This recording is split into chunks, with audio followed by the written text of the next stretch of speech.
My self Hemant Verma और आज अपन IIT JEE और नीट के लिए फिजिक्स का कंप्लीट सिलेबस स्टार्ट करने जा रहे हैं। सबसे पहले अपन स्टार्ट करेंगे इलेक्ट्रोस्टैटिक। और तो सबसे पहले अपन देख लेते हैं कि कौन से एग्जाम में कितने मार्क्स का आता है। JEE मेंस के लिए इलेक्ट्रोस्टैटिक के 3 क्वेश्चन आते हैं जो 12 मार्क्स के होते हैं, और नीट में इसका 9% वेटेज रहता है, और JEE एडवांस में इसका 7% वेटेज रखता है। और यह टॉपिक बहुत ही आसान और इंटरेस्टिंग है, इसलिए आप मेरे साथ बने रहिए और ये टॉपिक करते रहिए। अगर आपके कॉन्सेप्ट क्लियर हो जाते हैं तो आप बहुत ही अच्छा स्कोर कर सकते हैं। तो अपन शुरुआत करते हैं कि पहले अपन देखते हैं कि अपनी प्रिपरेशन स्ट्रेटजी क्या है। अपन सबसे पहले इसके अंदर थ्योरी करेंगे, कंसेप्ट करेंगे और उस पर बेस्ड एक क्वेश्चन करेंगे। और जब थ्योरी कंसेप्ट क्वेश्चन खत्म हो जाएंगे तो अपन IIT JEE के प्रीवियस ईयर के क्वेश्चंस करेंगे। उसके बाद अपन एक असाइनमेंट करेंगे विद सॉल्यूशन इस टॉपिक के लिए। उसके बाद एक IIT JEE एडवांस के लिए एक अलग से स्पेशल लेक्चर रखेंगे। और अपन अब स्टार्ट करते हैं इलेक्ट्रोस्टैटिक। ये इलेक्ट्रोस्टैटिक के मेन टॉपिक है जिनको अपन करने जा रहे हैं। सबसे पहले अपन स्टार्ट करते हैं बेसिक्स ऑफ चार्ज। तो अपन इलेक्ट्रोस्टैटिक नाम से अपन को पता चल रहा है कि अपन इसके अंदर स्टैटिक चार्ज के बारे में पढ़ेंगे। तो सबसे पहले अपन पढ़ते हैं कि चार्ज क्या होता है। चार्ज मैटर की वह प्रॉपर्टी होती है जिसके कारण वह इलेक्ट्रिक फील्ड और मैग्नेटिक फील्ड प्रोड्यूस करता है। अब इलेक्ट्रिक फील्ड और मैग्नेटिक फील्ड प्रोड्यूस करेगा तो उसके दो चार्जेज के बीच फोर्स लगेगा, और फोर्स लगने के कारण या तो रिपेल करते हैं या फिर वो अट्रैक्ट करते हैं। तो चार्ज की प्रॉपर्टी होती है कि अगर सेम चार्जेज होते हैं तो रिपेल करते हैं, और अपोजिट चार्जेज होते हैं तो अट्रैक्ट करते हैं। तो अपन जानते हैं कि इलेक्ट्रॉन के पास नेगेटिव चार्ज होता है। तो यहाँ से अपन चार्ज के बारे में जानते हैं कि पॉजिटिव और नेगेटिव चार्ज क्या होता है। जिसके पास इलेक्ट्रॉन की कमी होगी वो पॉजिटिव चार्ज होगा, क्योंकि इलेक्ट्रॉन की कमी मतलब नेगेटिव की कमी, नेगेटिव की कमी मतलब पॉजिटिव चार्ज। और यदि इलेक्ट्रॉन एक्सेस में होते हैं तो उसके पास नेगेटिव चार्ज होगा, क्योंकि इलेक्ट्रॉन ज़्यादा नेगेटिव चार्ज ज़्यादा, तो उसके पास चार्ज नेगेटिव। अब अपन चार्ज की यूनिट और डायमेंशन के बारे में बात कर लेते हैं। चार्ज की ऐसा यूनिट होती है कूलम्ब, और अपन को पता है कि चार्ज होता है करंट होता है चार्ज पर टाइम। तो चार्ज क्या होगा, करंट इनटू टाइम। यहाँ से अपन को इसकी डायमेंशन मिल जाएगी एम्पियर टाइम। और एक दूसरी ऐसा यूनिट मिल सकती है अपन को यहाँ से एम्पियर इनटू सेकेंड। ठीक है, इसके बाद अपन कुछ बेसिक प्रॉपर्टीज पढ़ लेते हैं इसकी। तो बेसिक प्रॉपर्टीज में अपन सबसे पहले क्वांटाइजेशन ऑफ चार्ज के बारे में पढ़ेंगे। क्वांटाइजेशन ऑफ चार्ज क्या होता है। तो स्टूडेंट्स, एक वैज्ञानिक थे मिलिकन जी ने ऑयल ड्रॉप एक्सपेरिमेंट किया। तो उसका नाम था मिलिकन ऑयल ड्रॉप एक्सपेरिमेंट। उसके जो रिजल्ट्स थे तो उसने उन रिजल्ट्स में देखा कि जो भी चार्ज की वैल्यू आ रही है वो किसी फंडामेंटल यूनिट के मतलब फंडामेंटल कांस्टेंट के मल्टीपल के रूप में आ रही है, इंटीजर मल्टीपल के रूप में। तो वहाँ से अपन को क्या पता चला कि चार्ज किसी कांस्टेंट के इंटीजर मल्टीपल के रूप में होता है। अब जो कांस्टेंट था उसको अपन ने फंडामेंटल चार्ज के रूप में ले लिया गया, और उसको वो फंडामेंटल चार्ज होता है इलेक्ट्रॉन के चार्ज के बराबर। ठीक है, तो यहाँ से अपन को पता चलता है कि जो भी फ्री चार्जेज है वो इलेक्ट्रॉन के चार्ज के इंटीजर मल्टीपल के रूप में होते हैं। वो इंटीजर पॉजिटिव और नेगेटिव हो सकता है। यहाँ से अपन एग्जांपल देख सकते हैं, प्रोटॉन का चार्ज जो फंडामेंटल कांस्टेंट है उसके इंटीजर +1 के मल्टीपल के रूप में होता है। ये इलेक्ट्रॉन का चार्ज -1 मल्टीपल के रूप में होता है। ठीक है, अब अपन इस बेस पे एक क्वेश्चन करते हैं छोटा सा, बहुत आसान क्वेश्चन है ये। एक बार आप खुद करके देखिए, सोचिए उसके बारे में कि which of the charge is possible. यहाँ से कौन सा चार्ज पॉसिबल होगा। यहाँ से देखिए, यहाँ से वही चार्ज पॉसिबल होगा जिसके लिए इंटीजर की वैल्यू क्या आएगी, n की वैल्यू इंटीजर आएगी। तो यहाँ से अपन को मिलता है n बराबर Q/E। तो अपन ऑप्शन से करते हैं, ऑप्शन ए लेते हैं। ऑप्शन ए की ए में इलेक्ट्रॉन के चार्ज का डिवाइड करते हैं, तो वहाँ से अपन को n बराबर 4 मिला। 4 क्या है, इंटीजर। तो ये अपना ऑप्शन सही है, ये चार्ज पॉसिबल है। इसके साथ आप दूसरे ऑप्शंस के साथ चेक कीजिए, उनके साथ अपन को n की वैल्यू इंटीजर नहीं मिल रही है, तो वो वैल्यू चार्ज की पॉसिबल नहीं हो सकती। इसके बाद दूसरी बेसिक प्रॉपर्टीज है उसमें है conservation of charge. Conservation of charge का क्या मतलब है? कंजर्वेशन ऑफ चार्ज का मतलब है कि चार्ज को ना तो बनाया जा सकता है ना ही इसे नष्ट किया जा सकता है। Charge can neither be created or destroyed, it can only be transferred from one system to another system. तो इसको अपन यूँ समझ सकते हैं कि अपने पास एक आइसोलेटेड सिस्टम है, उसमें जितना चार्ज है 1 कूलम, 3 कूलम, 5 कूलम, 3 अलग अलग चार्ज है मान लीजिए।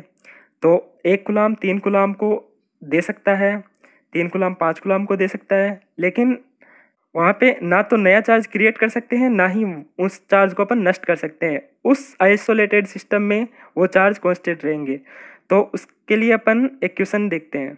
तो यहाँ पर अपन को क्यू की वैल्यू बतानी है। तो इसके लिए क्या है, ये एक आइसोलेटेड सिस्टम है, इसके अंदर चार्ज है, एक चार्ज है 10 कूलम, एक है 20 कूलम। फिर यही आइसोलेटेड सिस्टम है जिसके अंदर एक चार्ज है 6 कूलम और दूसरा है क्यू, उसकी वैल्यू अपन को बतानी है। तो ये आइसोलेटेड सिस्टम है तो इसके अंदर चार्ज सेम रहेगा, इंडिविजुअल चार्ज चेंज हो सकता है। तो यहाँ पे 6 कूलम रह गया, मतलब इसका 10 कूलम का 4 कूलम चार्ज इसको ट्रांसफ़र हो गया, यानी ये क्या हो गया 24 कूलम चार्ज। तो यहाँ से क्यू की वैल्यू अपन को मिली 24 कूलम। तो इसका मतलब ये हुआ कि इस सिस्टम और इस सिस्टम का चार्ज इक्वल होगा। ठीक है, तीसरी बेसिक प्रॉपर्टीज़ पढ़ते हैं। तीसरी बेसिक प्रॉपर्टीज़ क्या है? Charge is invariant. चार्ज के इनवेरिएंट होने का क्या मतलब है? देखो, अपन के पास एक मास है, उसको अपन सी वेलोसिटी मतलब लाइट वेलोसिटी दे देते हैं, तो उसका मास चेंज हो जाता है m0 upon √1 - v² upon c² से। लेकिन अगर अपन चार्ज को सी वेलोसिटी दो, चाहे कुछ भी वेलोसिटी दो, चार्ज चेंज नहीं होता, चार्ज इनवेरिएंट होता है। ठीक है, इसके बाद अपन चार्ज की वेलोसिटी पे डिपेंडेंसी देखते हैं। देखो, अगर चार्ज रेस्ट में होगा तो वह केवल इलेक्ट्रिक फील्ड प्रोड्यूस करता है, अपन इस लोरेंज फॉर्मूले से भी ये देख सकते हैं।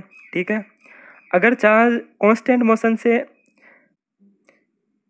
चल रहा है तो मतलब चार्ज के पास यदि कांस्टेंट मोशन है तो वह इलेक्ट्रिक फील्ड भी प्रोड्यूस करेगा और मैग्नेटिक फील्ड भी प्रोड्यूस करेगा। मैग्नेटिक फील्ड क्यों प्रोड्यूस करेगा? क्योंकि चार्ज के पास कांस्टेंट मोशन है तो वह करंट डेवलप करेगा, करंट डेवलप करेगा तो वह मैग्नेटिक फील्ड प्रोड्यूस करेगा। और आप इस लोरेंज फॉर्मूले से भी ये देख सकते हैं कि इसके पास यदि वेलोसिटी होगी तो वह मैग्नेटिक फील्ड प्रोड्यूस करेगा। इसके बारे में अपन डिटेल से आगे पढ़ेंगे। ठीक है, अब अपन पढ़ते हैं कि चार्ज यदि एक्सिलरेट हो रहा है तो वह इलेक्ट्रिक फील्ड डेवलप करेगा, मैग्नेटिक फील्ड डेवलप करेगा, और मैक्सवेल की जो ईएम थ्योरी है उसके अकॉर्डिंग है ईएम वेव्स भी ईएम वेव्स रेडिएट करेगा, क्योंकि एक स्टेट से दूसरे स्टेट में जब इलेक्ट्रॉन जाएगा तो वहाँ से ईएम वेव्स रेडिएट होगी। ठीक है, तो अपन अब मेथड ऑफ चार्जिंग के बारे में पढ़ते हैं। मेथड ऑफ चार्जिंग अपने पास 3 है, बाय फ्रिक्शन, बाय इंडक्शन और बाय कंडक्शन। तो अपन स्टार्ट करते हैं चार्जिंग बाय फ्रिक्शन कि अपन फ्रिक्शन से कैसे चार्ज कर सकते हैं। देखो, चार्जिंग में होता क्या है, चार्जिंग में मेनली इलेक्ट्रॉन्स का ट्रांसफ़र होता है। तो अपन अब इस एग्जांपल से देखते हैं। अपने पास एक बैलून है और एक है वुल, तो अपन इन दोनों को रब करते हैं। जब इन दोनों को रब करते हैं तो जो बैलून के इलेक्ट्रॉन्स हैं वो वुल पे ट्रांसफ़र हो जाते हैं। तो बैलून में इलेक्ट्रॉन्स की कमी हो जाएगी, और बैलून में इलेक्ट्रॉन की कमी होगी तो उसमें पॉजिटिव चार्ज आ जाएगा और वुल में नेगेटिव चार्ज आ जाएगा। ठीक है, दूसरा मेथड है इलेक्ट्रोस्टैटिक इंडक्शन। तो जब अपन एक न्यूट्रल बॉडी अपने पास, उसमें पॉजिटिव चार्ज और नेगेटिव चार्ज इक्वल है, उसके पास अपन एक चार्ज बॉडी लाते हैं, तो उसके सेम चार्जेज रिपेल करेंगे और अपोजिट चार्जेज अट्रैक्ट करेंगे, और एज ए रिजल्ट उसके एक साइड पर अपोजिट चार्ज आ जाएंगे। देखो, अपन इसको इस डायग्राम से समझते हैं। ये अपने पास एक न्यूट्रल बॉडी है जिसके पास सेम पॉजिटिव चार्ज और सेम नेगेटिव चार्ज है। अपन इसके पास एक पॉजिटिव चार्ज की रोड लेके आते हैं, तो यहाँ से पॉजिटिव चार्ज को ये क्या करेगा, रिपेल करेगा, और नेगेटिव चार्ज को अट्रैक्ट करेगा। तो यहाँ पर इसके पास नेगेटिव चार्ज आ जाएंगे। तो इसके बाद अपन क्या करते हैं, इसको अपन ग्राउंड से कनेक्ट कर देते हैं। ठीक है, तो पॉजिटिव चार्जेज क्या होंगे, ग्राउंड से इलेक्ट्रॉन आके पॉजिटिव चार्जेज को पूरा कर देंगे। ठीक है, फिर अपन ग्राउंडेड को हटा देते हैं, और जो ये रोड है पॉजिटिव चार्ज की, इसको भी अपन हटा देते हैं। तो इस न्यूट्रल बॉडी पे परमानेंटली क्या हो गया, नेगेटिव चार्ज। तो इस प्रकार ये न्यूट्रल बॉडी भी चार्ज होगी ना, तो इस मेथड को अपन कहते हैं इंडक्शन। इंडक्शन में क्या होता है, अपोजिट चार्ज प्रोड्यूस होता है। जैसे अपन पॉजिटिव चार्ज की रोड लेके आए तो यहाँ पे नेगेटिव चार्ज इंड्यूस हुआ, ठीक है। सेम चीज़ अपन कंडक्शन में पढ़ेंगे, लेकिन कंडक्शन में क्या होगा, सेम चार्ज डेवलप होगा, मतलब प्रोड्यूस होगा। इंडक्शन में अपन बॉडी को पास लाकर चार्ज करते हैं, इसके अंदर अपन कांटेक्ट कराएंगे। अपन जब अनचार्ज बॉडी और चार्ज बॉडी को अपन आपस में कांटेक्ट में लाते हैं तो चार्ज बॉडी के जो इलेक्ट्रॉन होते हैं वो अनचार्ज बॉडी में चले जाते हैं और वहाँ अनचार्ज बॉडी है वो भी चार्ज हो जाती है। ये मेथड होता है कंडक्शन। इसको अपन देखो इस प्रकार समझ सकते हैं, अपने पास ये कोई एक डिब्बा है, इसके बीच में अपन ने कोई कागज़ का गत्ता लगा दिया, इधर ये कीड़े मकोड़े भर दिए, इधर कीड़े मकोड़े भर दिए, इधर कम है बहुत ही कम, इधर बहुत ही ज़्यादा है। तो जब अपन इस पार्टीशन को अलग कर देंगे, मतलब इस गत्ते को जब अलग कर देते हैं तो इधर क्या करेंगे, कीड़े मकोड़े जिस साइड अपन मतलब जिस साइड ये ज़्यादा होंगे उस साइड से, जिस साइड कम होंगे उस साइड चले जाएंगे, ठीक है। सेम यही इलेक्ट्रॉन्स के साथ होता है कंडक्शन में, जिसको अपन देखे आगे वाले फिगर से समझते हैं। ये अनचार्ज बॉडी है, ये चार्ज बॉडी है। चार्ज बॉडी के पास पॉजिटिव चार्ज है, पॉजिटिव चार्ज है तो मतलब इलेक्ट्रॉन की कमी है और यहाँ पे इलेक्ट्रॉन ज़्यादा है। तो जब अपन इन दोनों बॉडीज़ को कांटेक्ट में लाएंगे तो यहाँ पे यहाँ पे इलेक्ट्रॉन ज़्यादा थे तो ज़्यादा इलेक्ट्रॉन कम की ओर जाएंगे, तो यहाँ पे इलेक्ट्रॉन चले गए। तो यहाँ से इधर इलेक्ट्रॉन जाने पे यहाँ पे क्या हुआ, इलेक्ट्रॉनों की कमी। तो इस पर भी क्या, तो इलेक्ट्रॉन की कमी के कारण क्या हुआ, इस पर भी पॉजिटिव चार्ज आ गया। अब इन दोनों को क्या करते हैं अपन, सेपरेट कर देते हैं। तो सेपरेट करते हैं तो इस पे भी पॉजिटिव चार्ज, इस पे भी पॉजिटिव चार्ज, और ये चार्जिंग का ये मेथड होता है, इसको अपन बोलते हैं कंडक्शन, ठीक है।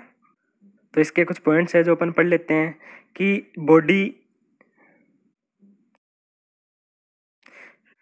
चार्ज बॉडी है जिसके पास जितने इलेक्ट्रॉन कम होंगे उतने ही अनचार्ज बॉडी के पास ज़्यादा हो जाएंगे, ठीक है। दूसरा पॉइंट इसका है कि अनचार्ज बॉडी जो चार्ज गेन करेगी वो चार्ज इनिशियल बॉडी के चार्ज बॉडी के इनिशियल चार्ज से कम होगा, ठीक है। तीसरा इसका है कि यदि पोटेंशियल डिफरेंस होगा दोनों के बीच तो ही कंडक्शन होगा, अगर पोटेंशियल डिफरेंस नहीं होगा तो कोई कंडक्शन नहीं होगा। इसका मतलब ये है कि मान लीजिए इनके पास अब दोनों साइड इलेक्ट्रॉन बराबर है, दोनों के पास मतलब कोई पोटेंशियल डिफरेंस नहीं है, तो इसमें कंडक्शन नहीं होगा, ठीक है। इसके बाद अपन पढ़ते हैं कूलॉम्ब्स लॉ।